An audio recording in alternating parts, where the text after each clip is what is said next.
Bismillahirrahmanirrahim. Assalamualaikum warahmatullahi wabarakatuh. Alhamdulillah, wassalatu wassalamu ala rasulillah, wa la hawla wa la quwwata illa billah.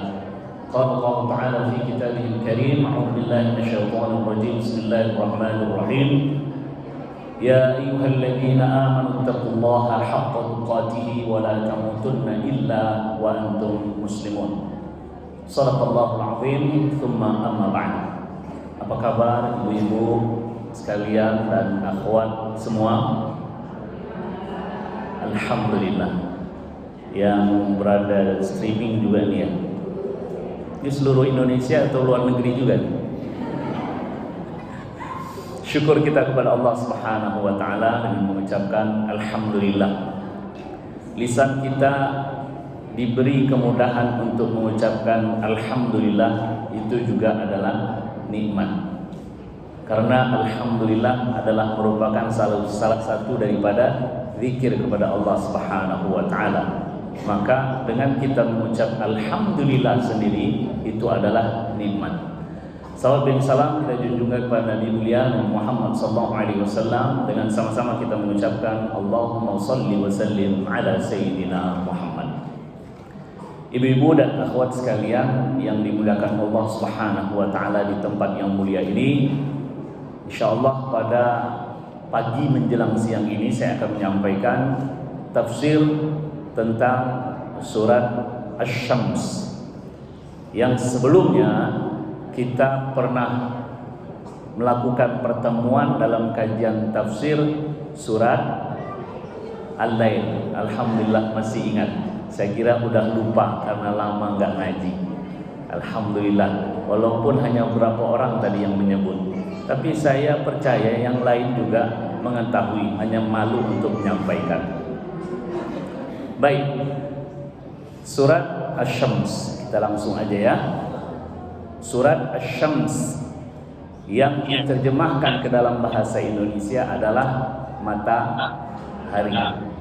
Ternyata hari itu punya mata. Terjemahan bahasa Indonesianya kan begitu. Kalau bahasa Inggrisnya sun. Indonesia jelas matahari. Hari itu ada mata, dan mata itu adalah matahari. Bahasa Arabnya Asy-Syams.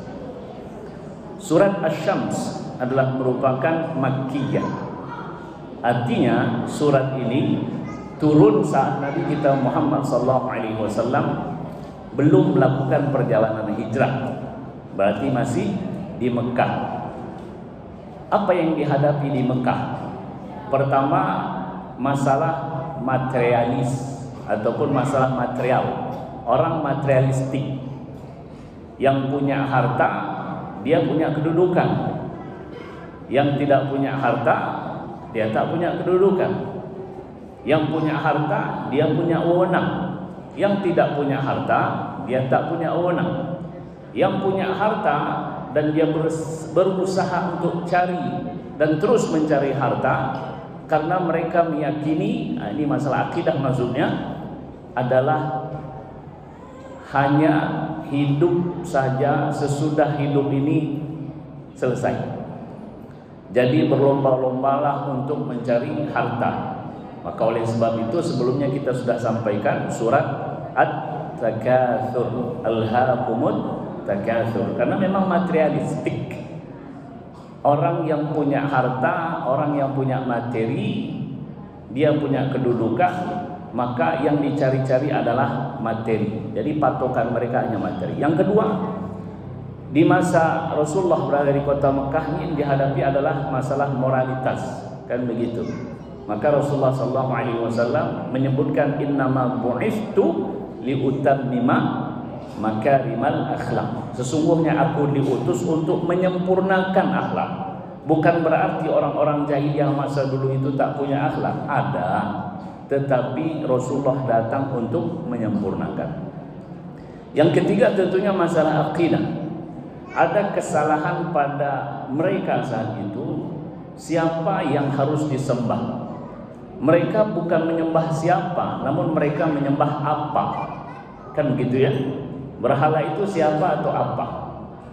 Apa yang disembah oleh orang-orang Quraisy masa Rasulullah SAW itu adalah berhala. Ada Al-Lata, ada Al-Uzza, karena mereka berkeyakinan Tuhan itu ada laki, Tuhan itu harusnya ada perempuan.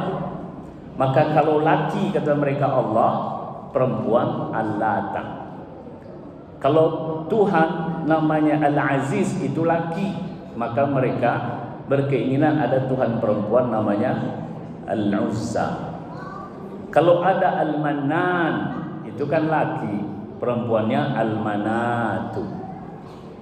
Maka tidak hanya masa itu juga yang beranggapan dan berkeyakinan ada Tuhan perempuan, masa sekarang juga ada dewa, ada Tuhan perempuan namanya Dewi. Dewe nggak ada. Jadi tengah-tengah itu memang nggak ada. Kalau dewe jadinya bencong Tuhannya. Ya, kalau tak dewa, dewi. Jadi masalah akidah di masa Rasulullah SAW. Dan yang keempat adalah banyak tantangan yang dihadapi oleh Rasulullah SAW. Nah, ibu dan akhwat sekalian yang dimuliakan Allah Tabaraka wa Taala, pada surat Asy-Syams ini Allah Subhanahu wa Ta'ala menyampaikan kepada kita pertama dengan sumpah. Sumpah dengan sesuatu yang tampak oleh mata. Kan begitu ya? A'udzu billahi minasyaitonir rajim. Bismillahirrahmanirrahim. Wasyamsi wadduhaha. Disebut nama surat ini Asy-Syams karena dimulai dengan wasyamsi. Kata wasyamsi itu menunjukkan bahwa wawunya adalah waw sumpah. Bahasa Arabnya wawul qasam. Wal asri. Itu berarti wawunya adalah waw sumpah, bukan waw menyambung atau waw al-'athf disebutnya. Maka tegas kita sampaikan disebut surat ini dengan Asy-Syams karena Allah memulai surat ini dengan sumpah wasyamsi, dengan matahari saja tidak. Karena ada beberapa semesta yang bisa dilihat oleh kasat mata yang Allah Subhanahu wa Ta'ala memperlihatkan kepada kita. Wasyamsi wadduhaha wal qamari idza talaha. Matahari itu ada waktu siang atau waktu malam. Nah, kalau ada yang bilang waktu malam, ngantuk berarti ya. Pastilah matahari waktu siang. Wal qamar, bulan, waktu malam. Coba perhatikan saya. Ketika Allah menyebutkan wasyams, apakah matahari itu mulai dari kecil, besar terus, kemudian besar dan sempurna? Enggak ya. Tapi matahari itu penuh bulannya. Sementara qamar ataupun bulan itu dimulai dengan sabit dulu, kemudian seterusnya hingga disebut dengan purnama. Bahasa Arab purnama itu badrun. Nama saya Sutrisno Badrun. Bukan itu yang saya maksud. Tetapi bulan itu menunjukkan waktu. Yas'alunaka 'anil ahillah qul hiya mawaqitu linnas. Mereka bertanya kepadamu tentang bulan sabit. Maka bulan itu adalah tanda waktu bagi manusia. Awal bulan itu ditentukan pada matahari pada bulan. Pada bulan sumu liru'yati, puasalah engkau ketika melihatnya, yaitu bulan sabit. Itu adalah tanda awal bulan. Waktu haji juga ditentukan dengan melihat bulan. Nah, ibu-ibu sekalian dan akhwat yang dimuliakan Allah Tabaraka wa Ta'ala, ayat ini, surat ini menunjukkan kepada kita Allah bersumpah dengan sesuatu yang memang nampak. Asy-syamsu nampak, al-qamaru nampak. Efek daripada syams, efek daripada matahari itu terbit apa? Terang. Kan begitu ya? Wasyamsi wadduhaha. Duha itu adalah waktu setelah terbit matahari. 10 menit atau 15 menit kemudian kita diperbolehkan untuk sholat. Maka ketika sholat setelah 15 menit atau 10 menit setelah terbitnya matahari disebut dengan sholat duha pertama. Ada duha pertengahan, ada duha akhir. Tinggal pilih. Yang suka milih waktu duha terakhir itu ya menjelang-jelang zuhur itu. Iya udah mau zuhur nih, belum duha. Kalau sekali 2 kali itu namanya lupa. Kalau udah lebih di 3 kali itu kebiasaan.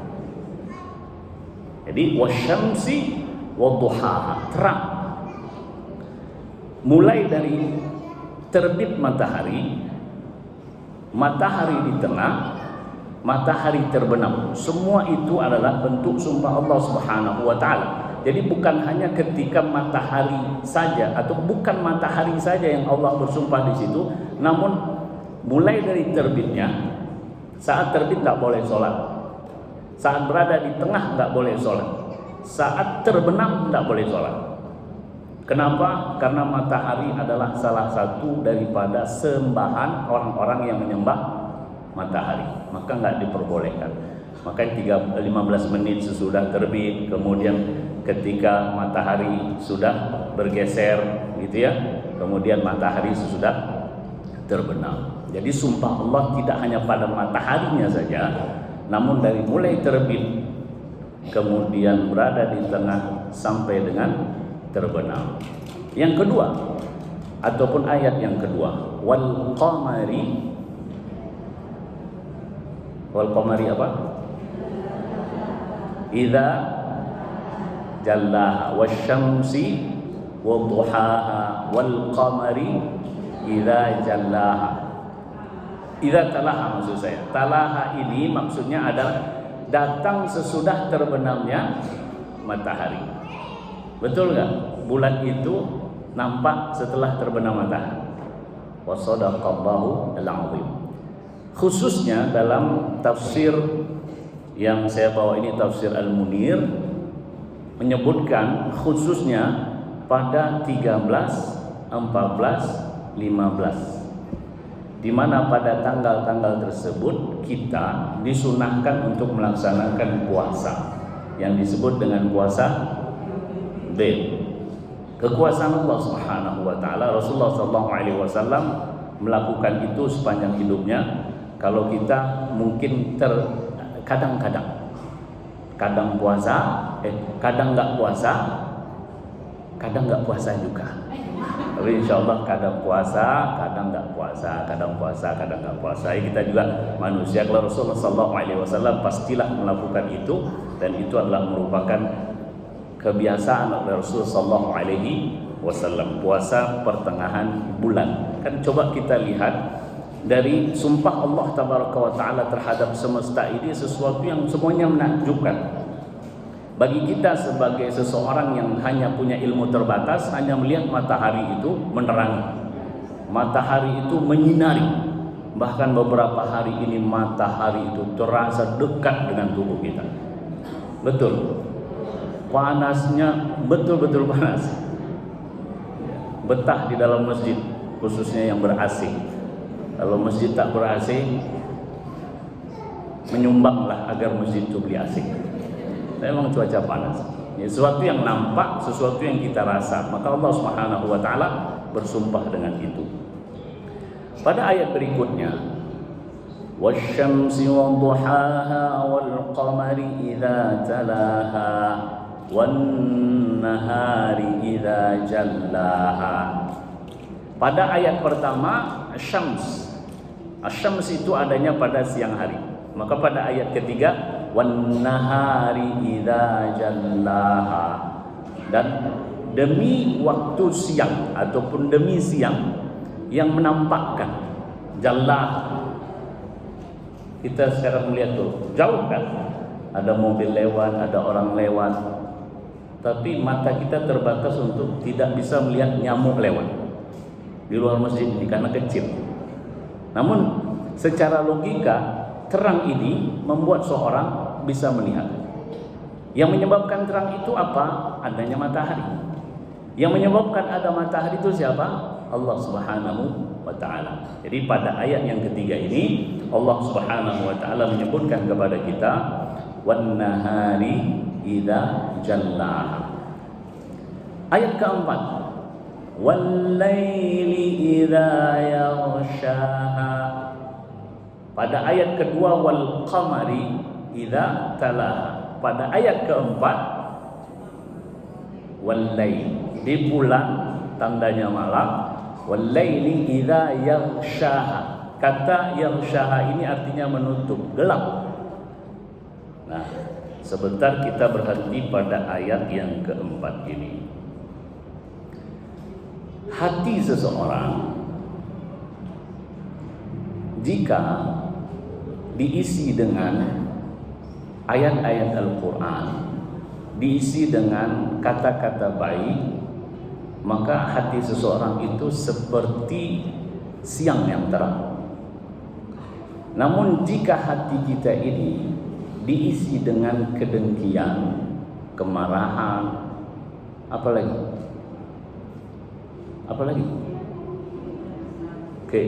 kedengkian, kemarahan, kebencian, dan an-an yang lain yang sifatnya negatif, maka seakan-akan hati itu gelap.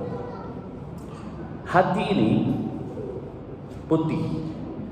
Seseorang melakukan perbuatan maksiat seakan-akan telah memberikan noda satu titik hitam. Semakin ia melakukan banyak dosa kesalahan, titik-titik hitam ini akan memenuhi sesuatu yang tadinya putih. Putih itu seperti terang, sementara titik-titik noda hitam yang menggelap, titik-titik noda maksiat, kesalahan yang meninggalkan titik hitam itu makin banyak akan menjadi gelap. Jadi Allah Subhanahu wa ta'ala ingin mengajak kepada kita bahwasanya siang terang, malam gelap. Perbuatan baik itu adalah terang, perbuatan buruk itu adalah gelap. Karena nanti akan masuk pada nafsu jiwa. Harus kita mengetahui ada perbuatan buruk untuk kemudian kita mengetahui ada perbuatan baik. Seseorang pemarah, maka perbuatan baiknya adalah apa, Bapak Ibu? Seorang pemarah, perbuatan baiknya apa? Sabar, Bu, sabar. Udah mulai marah saya. Kalau tak ada marah, susah kita mengatakan, dan nggak bisa kita mengatakan sabar. Suatu ketika seorang suami masuk ke rumah, datang dari kantor, buka pintu. Tahu-tahu istri mengatakan, sabar ya mas. Emang saya tadi marah. Maka harus ada marah dulu, baru kemudian sabar. Maka ada perbuatan buruk untuk kemudian ada perbuatan baik. Terang, baik. Gelap, tak baik. Ada istilahnya ilmu. Saya pernah dikatakan, ada teman yang dikatakan kepadanya, sepertinya engkau sudah meninggalkan dunia hitam. Kenapa? Sudah putih semua rambut kamu. Gitu. Jadi dunia hitam, ilmu hitam, itu kesannya apa? Kesannya tidak baik. Tapi kalau putih kesannya baik. Terang itu kesannya baik. Maling itu, maling yang dulu ya, kalau yang sekarang nih nggak tahu siang nggak tahu malam. Ya, maling dulu itu atau mayoritas lah, ya. Yang namanya pencuri itu dia akan masuk rumah ketika waktu malam.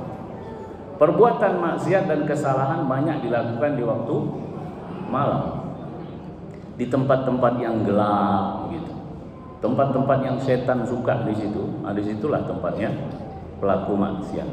Di bawah pohon, tempat yang gelap, nggak ada lampu, itu pelaku maksiat. Jadi Allah Subhanahu wa taala menyampaikan kepada kita wasyamsi wadduhaha wal qamari idza talaha wan nahari idza jallaha wal laili idza yaghshaha, untuk mengajak kita merenungkan alam semesta yang Allah ciptakan tidak begitu saja lewat, namun dijadikan renungan bagi kita.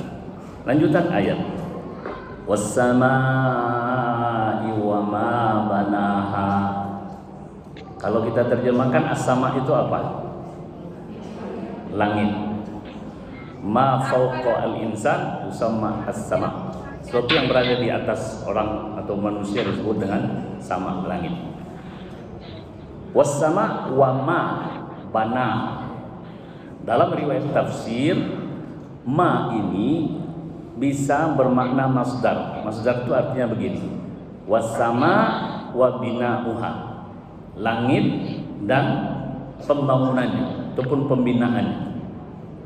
Ada juga yang mengartikan dalam tafsir was-sama'i wa ma banaha. Ma ini bermakna alladhi, was-sama' walladhi banaha, demi langit dan Allah yang menciptakannya, Allah yang membuat, Allah yang membangunnya, Allah yang membinanya.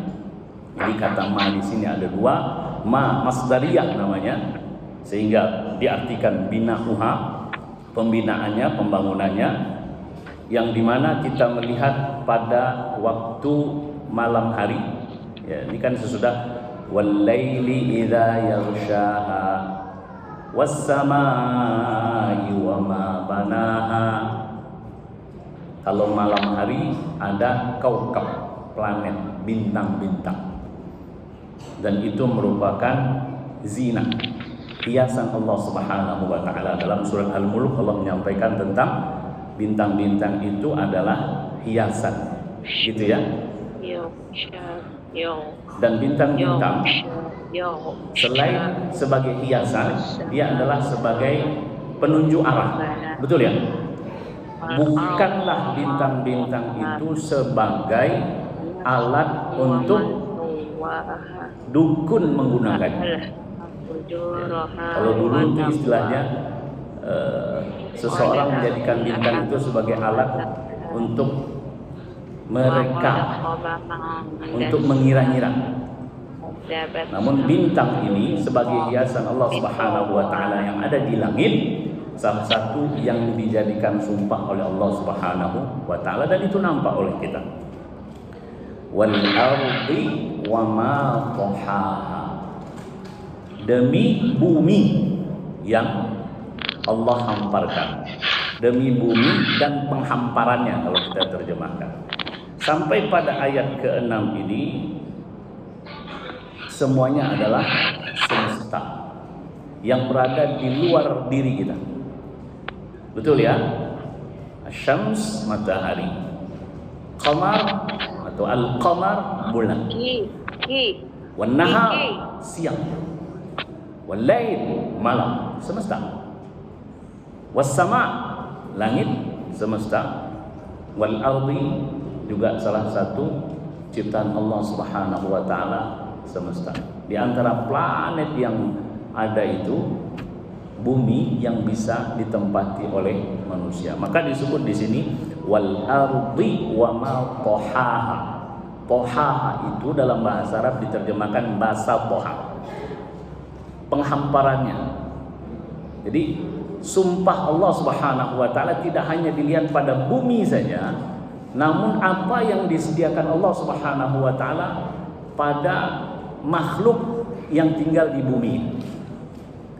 Di bumi seseorang diberi kesempatan untuk bekerja di waktu siang, tidur di waktu malam, bukan bangun di waktu malam, bekerja di waktu malam, tidur di waktu siang. Ya, idealnya, dan itu adalah sunnah daripada Allah Subhanahu wa taala, siang bekerja, malam untuk istirahat. Semua ini semesta. Jadi bumi tidak hanya buminya saja. Begitu juga ketika disebut dengan matahari, tidak hanya matahari saja kita lihat. Ketika disebut dengan bulan, tidak hanya bulan kita lihat. Ya kalau disebut bulan kan bulan gitu aja. Bayang kita kalau disebut bulan apa? Bulat kan? Betul nggak? Kalau disebut wal qamar, kesan pertama kita ketika disebut bulan apa? Bulan. Padahal bulan itu mulai dari sabit sampai dengan purnama. Jadi tidak berhenti ketika Allah menyebut sesuatu itu pada sesuatu itu saja, namun apa yang ada pada sesuatu yang disebut oleh Allah Subhanahu wa taala. Maka tadi saya sebut was-sama, langit, situ ada bintang-bintang, situ ada planet. Kemudian bumi, dihamparkan bumi ini, di situ ada tanam-tanaman, di situ ada tumbuh-tumbuhan. Kenapa dibuat hampar jalan begini, nggak semuanya naik begini? Cobalah bayangkan kalau bumi ini begini semua gimana tuh? Ya kan? Allah Subhanahu wa taala itu sesuatu yang diminta kepada kita untuk merenungkan ciptaan Allah Subhanahu wa taala yang tadi dijadikan sumpah Allah tabaraka wa taala. Masuk kemudian kepada ayat ke-7. Wa nafsin wa ma sawwaha. Demi nafas, jiwa yang telah Allah sempurnakan. Allah menyempurnakan jiwa kita ini, ya kan? Nafsun, nafs kita ketahui ada yang amarah, ada yang mutmainnah. Satu lagi, Ibu. Ya itu aja Pak Ustaz. Oke kalau begitu nggak apa-apa. Lawamah Ustaz. Hah? Lawamah. Nah ini ada yang jawab. Mohon izin baterainya ini udah mau habis. Lawamah. An-nafsu ada mutmainnah, bukan nama orang tapi nafsu mutmainnah. Ada pertengahan ammarah, yang jahat itu disebut dengan bukan pertengahan justru lawamah. Ya, yang terakhir adalah amal. Kalau lawamah itu kita ini melakukan perbuatan salah. Waduh, kenapa saya tadi berbuat salah? Itu lawamah. Perbuatan salah ini dilakukan kemudian disesali, disalahkan perbuatan itu. Berusaha untuk tetap baik. Nafs, kata Allah Subhanahu wa taala, telah Allah sempurnakan. Wa nafsi wa ma sawwaha, dan nafs yang telah Allah Subhanahu wa taala sempurnakan. Lalu Allah menyebutkan fa alhamaha fujuraha wa taqwaha. Allah Subhanahu wa taala, saya ada kenal ada Ibu Devi ya di belakang kan. Salah, satu gedung kami. Baik, kita lanjutkan. Berarti pandangan mata saya nggak salah, masih sehat, alhamdulillah. Fa'alhamaha fujuraha wa taqwaha. Jiwa, nafsu yang telah Allah berikan kepada kita ini, Allah beritahukan. Ini fujur, ini fusuk, ini takwa, ini baik. Ini buruk, ini baik. Itu jiwa kita semua mengetahui. Mencuri harta orang itu buruk. Dan hati kita, jiwa kita mengatakan mencuri harta orang itu buruk. Betul? Mencela orang itu buruk.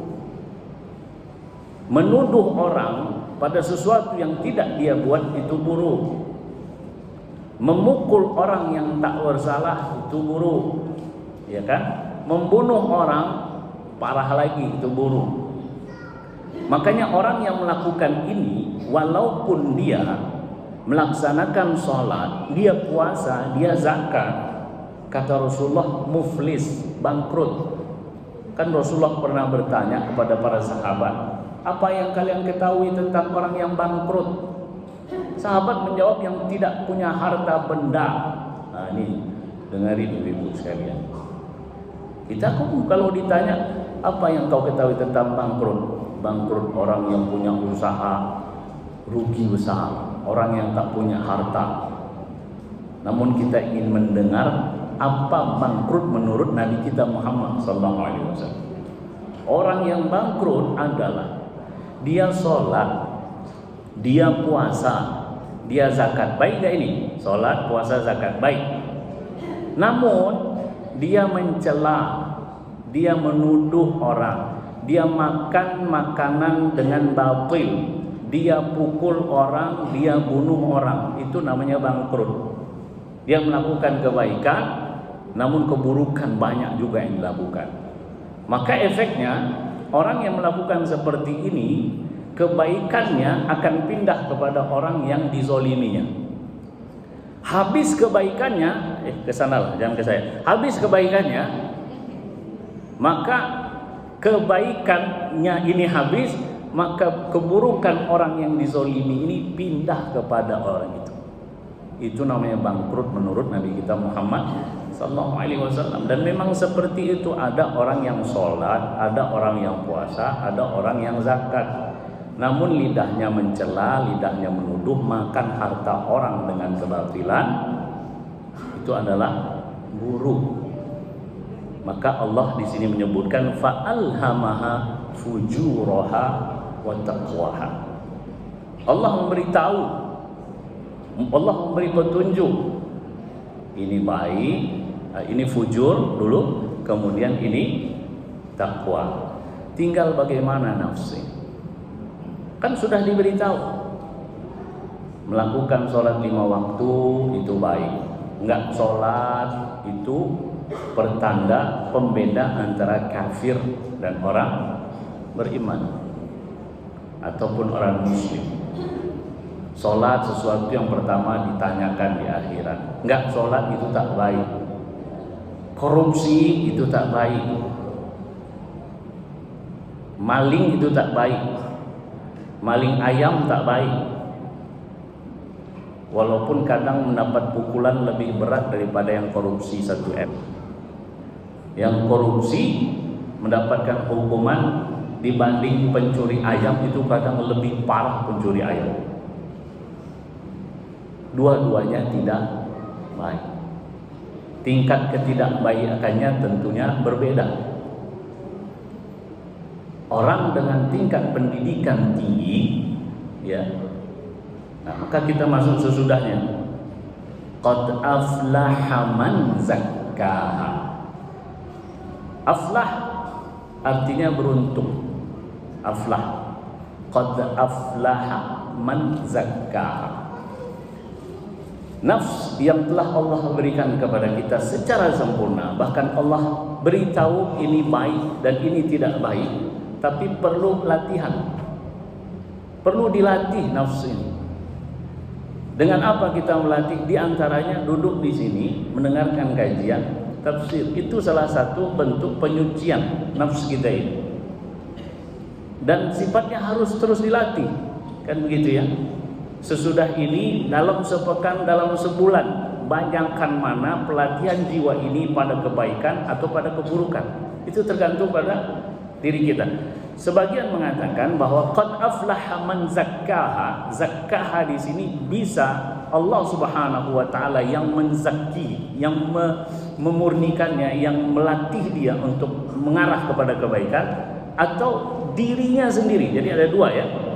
Qad aflaha, telah beruntung orang yang melatih dirinya, jiwanya ini pada kebaikan. Atau makna yang kedua, Allah Subhanahu wa taala yang membuat dia kuat untuk melatih diri, ataupun Allah Subhanahu wa taala yang menyucikannya. Ya, pada prinsipnya bahwa jiwa kita ini perlu latihan. Ya Bu ya. Latihan yang pertama bagaimana? Dalam keseharian lah kita lihat. Sama-sama kita lihat. Saya juga melihat diri saya. Dalam keseharian kita sebelum subuh itu, apakah kita terlebih dahulu Allah mudahkan untuk bangun melaksanakan sholat malam, kemudian sholat witir? Atau bangun ketika mendengar suara azan? Atau bangun ketika mendengar iqamah? Atau bangun ketika mendengar Allahu Akbar rakaat kedua? Atau bangun ketika Assalamualaikum warahmatullahi wabarakatuh selesai subuh?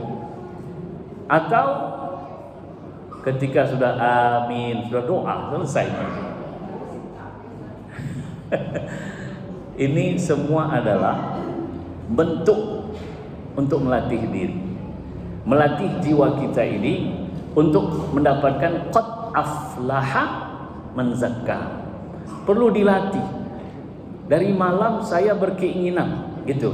Jadi kalau ingin melatih diri, malam ini ya Allah mudahkanlah aku untuk bangun. Saya usaha nih ya Allah, saya hidupin alarm ya Allah jam 4.30 ya, dekat-dekat subuh dikit lah. Namanya juga latihan ya Bu ya.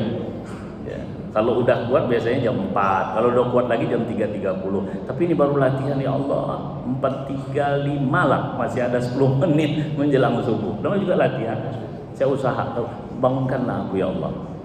Tetap minta bantuan kepada Allah. Usaha kita adalah alarm. Ada alarm ini kalau seumpamanya enggak dikuatkan oleh Allah Subhanahu wa taala, tunda sampai enggak berbunyi lagi handphone. Bosan pula handphone dah diingatin, ditunda terus. Nanti yang kencang ketawanya kayaknya pernah. Ya, melatih diri, melatih jiwa ini. Ya kita lihat keseharian. Subuh kita di masjid, subuh untuk ibu-ibu ya, tepat waktu itu bentuk pelatihan diri, pelatihan jiwa untuk aflah. Qad aflahal mu'minun. Nanti larinya ke situ ya. Siapa mereka itu? Nah, kita nanti bisa melihat pada surat Al-Mu'minun ayat 1 sampai seterusnya. Agar jiwa kita ini dilatih untuk bisa murni, bersih sehingga mendapatkan qad aflaha. Hingga siang ini, alhamdulillah hingga siang ini subuh alhamdulillah tepat waktu, berarti saya sedang melatih diri saya, jiwa saya untuk beruntung. Salat duha tadi pagi melatih diri saya untuk apa tadi? Beruntung. Membaca Al-Quran melatih jiwa saya. Hadir dalam kajian tafsir melatih jiwa saya. Qad aflaha, kata Allah Subhanahu wa taala, beruntung orang yang melakukan seperti ini. Maka saya sampaikan ayat ini kepada ibu-ibu dan akhwat sekalian, qad aflaha. Sungguh ibu-ibu dan akhwat beruntung karena telah melatih jiwa untuk baik. Sebaliknya, waqad khaba man dassaha. Penegasan Allah Subhanahu wa taala ini mungkin terakhir ya. Waqad khaba man dassaha. Merugi. Ini menggunakan fi'lun madhi. Sama halnya dengan sebelumnya menggunakan fi'lun madhi, aflaha. Dan sebelumnya lagi dimulai dengan qad, yang itu menunjukkan benar-benar akan terjadi keberuntungan itu bagi yang memuliakan, yang melatih jiwanya untuk baik. Namun betul-betul dan terjadi kerugian itu bagi orang yang dassaha. Kalau diterjemahkan itu mengotorinya. Jadi pada dasarnya jiwa kita ini adalah baik.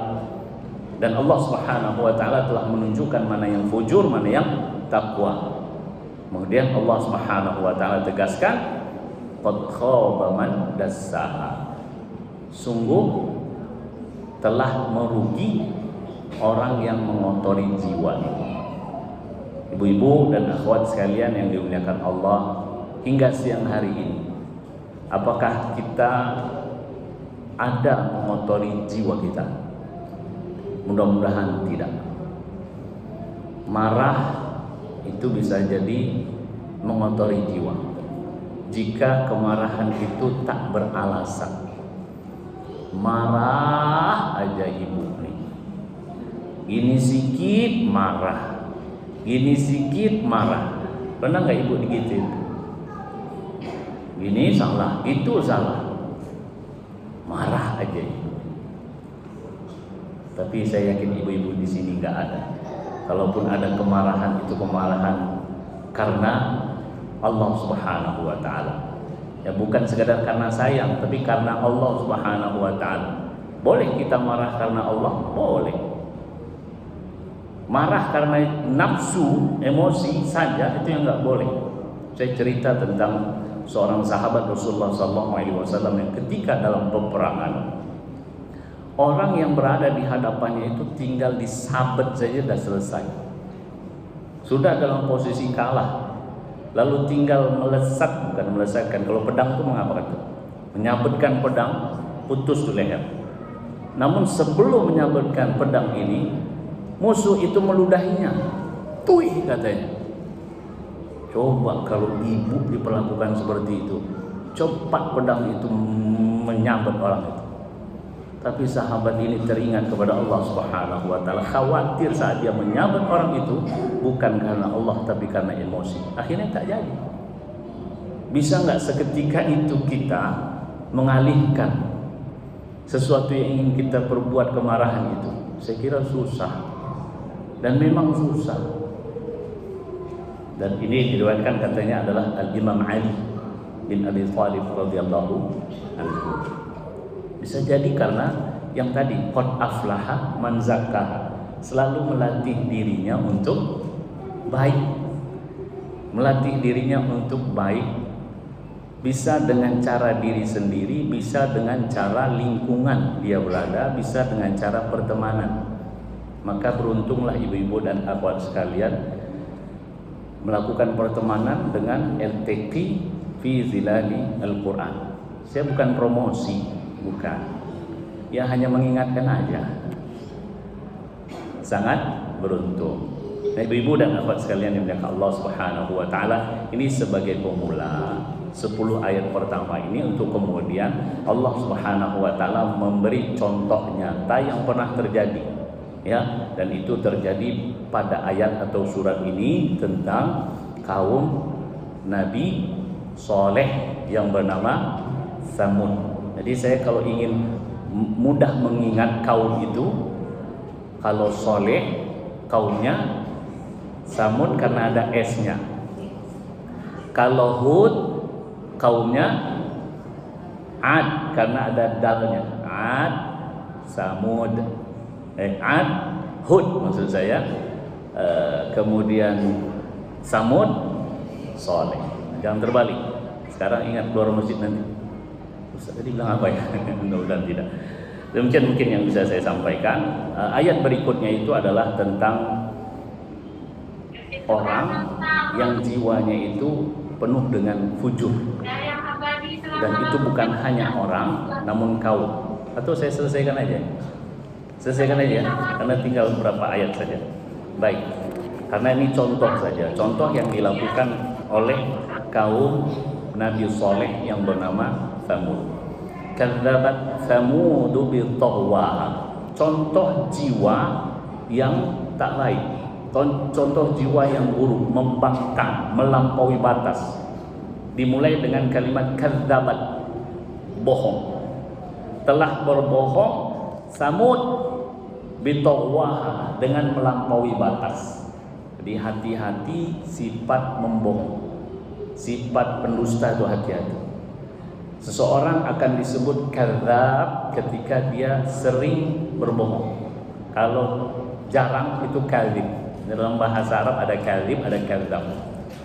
Seseorang yang terus-menerus dia berbuat kebohongan, maka dia nanti akan dicap oleh Allah Subhanahu wa taala kadzab.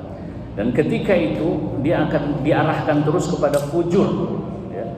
Orang yang sering berbohong itu diarahkan Allah Subhanahu wa taala kepada fujur, perbuatan-perbuatan buruk.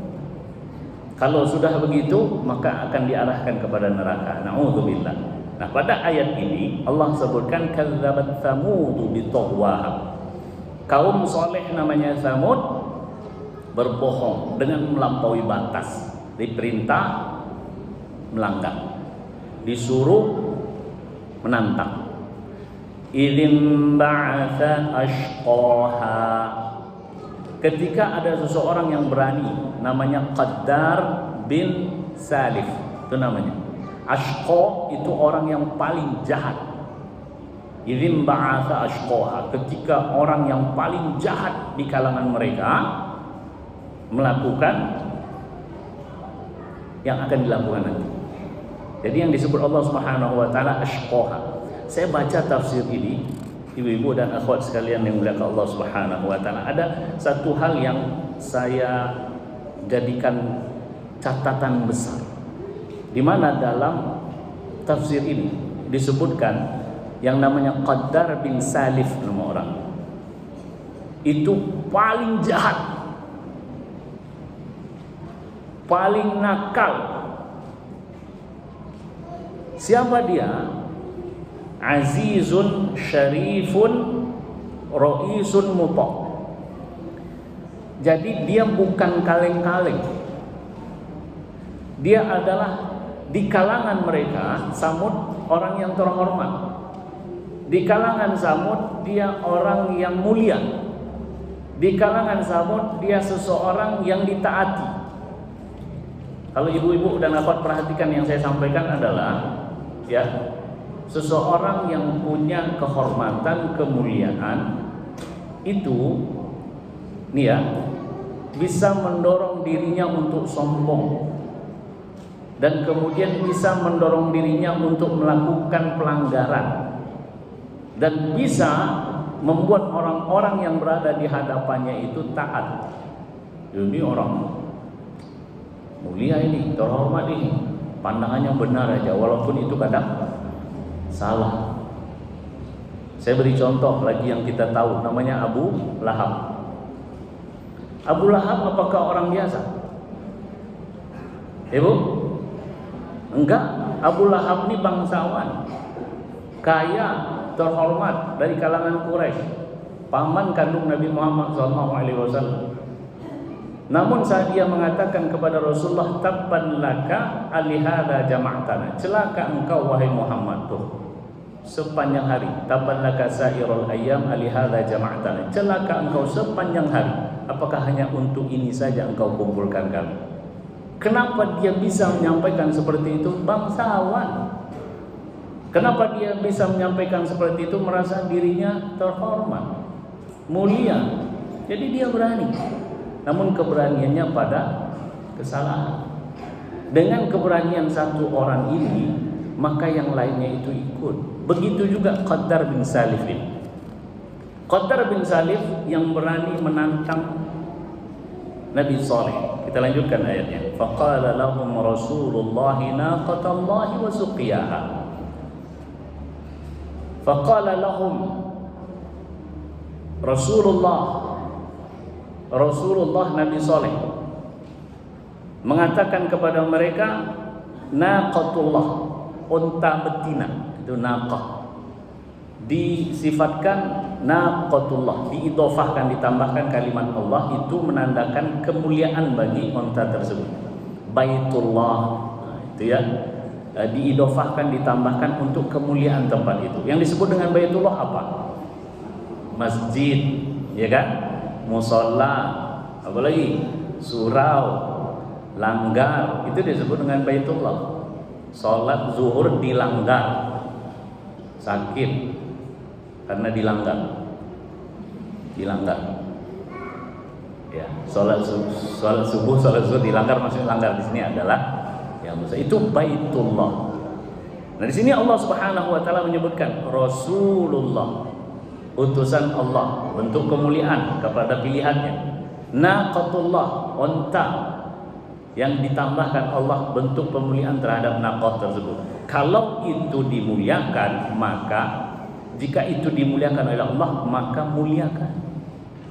Maka di sini kan Nabi Saleh mengatakan, biarkan dia, boleh mengambil minuman dari dia silahkan, dari susu unta itu silahkan, tapi jangan sakiti.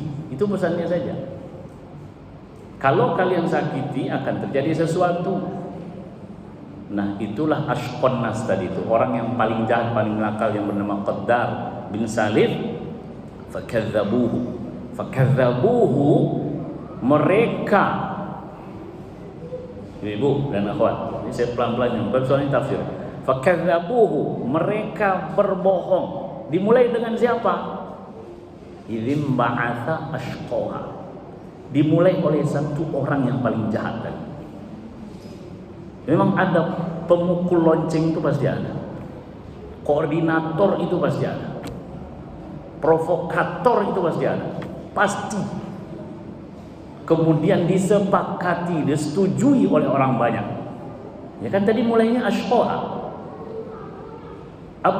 Orang-orang jahiliyah di masa Rasulullah itu tak berani melawan Rasulullah, tapi karena ada ashqaha, Abu Lahab tadi, yang mencela Nabi Muhammad SAW sehingga orang-orang ikut berani mencela Nabi Muhammad. Maka kenapa kalau kita perhatikan ayat Al-Quran dalam surat Al-Quran itu Abu Lahab disebut, Abu Jahal tak disebut. Padahal Abu Jahal dan Abu Lahab ini 12-12, bukan 11-12, 12-12. Mungkin lebih parah lagi Abu Jahal. Karena kalau kita lihat sirah itu yang paling menjadi provokator utama itu Abu Jahal. Namun kenapa tak disebut Abu Jahal dalam Al-Quran? Yang disebut justru Abu Lahab, karena Abu Lahab orang pertama yang mencela Nabi Muhammad saat orang-orang tak berani mencela. Karena dia berani mencela, maka orang-orang ikut. Oleh sebab itu namanya disebut oleh Allah Subhanahu wa taala. Ini Qaddar bin Salif, tertera namanya di sini. Allah sebut ashqa, gara-gara dia fakadzabu, mereka akhirnya sama-sama kan? Tapi pasti ada koordinator. Faqaruha, dicelakai onta tersebut, disembelih onta tersebut, padahal penyembelihan itu dilarang oleh Allah Subhanahu wa taala. Oleh karena itu, karena mereka melampaui batas, tidak hanya ashqa saja Qaddar bin Salif, namun mereka sepakat, mereka menyetujui perempuan, laki, anak kecil, dewasa, sehingga Allah Subhanahu wa taala fadamdama alaihim rabbuhum bidzambihim, maka Allah binasakan azab mereka semua. Fadamdama alaihim rabbuhum, Allah azab mereka semua, ratakan bumi mereka itu. Kalau udah ratakan tak ada lagi yang timbul, yang merata, disiksa oleh Allah Subhanahu wa taala bidzambihim, karena dosa mereka. Fasawwaha, Allah ratakan. Wala yakhafu 'uqbaha. Dalam ayat terakhir ini kata, dan dia tidak takut atas efek daripada apa yang dilakukan. Ada dua kan? Tafsir pertama, yang tidak takut ini adalah Qaddar bin Salif atas perbuatannya mendorong orang-orang untuk menyembelih onta. Dia tak khawatir akan siksaan yang akan terjadi nanti. Nah, ini tafsir yang pertama. Tafsir yang kedua, bahwasanya wala yakhafu 'uqbaha ini adalah pada Rabb, pada kalimat Rabbuhum. Allah Subhanahu wa taala tidak takut atas apa yang terjadi sesudah ini dengan azab itu, karena Allah tidak ditanya apa yang dia lakukan. Kita ini yang ditanya apa yang kita lakukan. Ibu-ibu sekalian yang Allah Subhanahu wa taala, ini contoh daripada nafs, jiwa yang waqad khaba man dasaha, jiwa yang dikotori. Tidak terbatas pada kaum soleh, namun siapa saja, kapan saja, di mana saja yang melakukan pengotoran terhadap jiwa, sungguh dia akan mengalami kerugian, ketidaknyamanan hidup. Kaya namun jiwanya dihina, jiwanya disakiti, jiwanya dikotori, maka dia dengan kekayaan, dengan jabatan yang tinggi pun tidak akan membuat jiwanya ini tenang. Yaitu sebabnya. Namun orang yang dari strata sosial rendah, ekonomi rendah, namun selalu memuliakan jiwanya ini, maka sungguh dia adalah orang yang diberi keberuntungan oleh Allah Subhanahu wa taala. Semoga kita termasuk orang yang qad aflaha man zakkaha, orang-orang yang memuliakan hati, melatih jiwa ini untuk terus baik. Walaupun 100% baik kita tak akan mungkin bisa, karena kita adalah manusia, namun kita terus berusaha melatih jiwa kita ini untuk baik. Saat melakukan kesalahan dosa, astagfirullah, itu adalah bentuk melatih diri untuk melatih jiwa untuk baik. Ada yang tak bersalah dan tak berdosa di masjid ini? Tidak mungkin dan tak akan mungkin, karena kita adalah manusia. Ya, sumyal insan binisyani, linisyani, disebut manusia karena kelupaannya. Alhamdulillah diberi lupa. Kalau enggak dia tabrakan ingat, makan ingat, minum ingat, tidur ingat, dan ingat bisa. Alhamdulillah adalah segala. Demikian yang bisa saya sampaikan. Mohon maaf jika ada kurang dan kesalahan. 55 menit saya rekam dalam video saya sendiri. Semoga apa yang saya sampaikan ini bisa terlebih utama saya melakukan dan kemudian kita semua melakukan dan Allah limpahkan keberkahannya. Atas perhatian Bapak Ibu sekalian, saya ucap Bapak Ibu pula. Atas perhatian ibu-ibu dan akhwat sekalian, saya ucapkan terima kasih. Wassalamualaikum warahmatullahi wabarakatuh.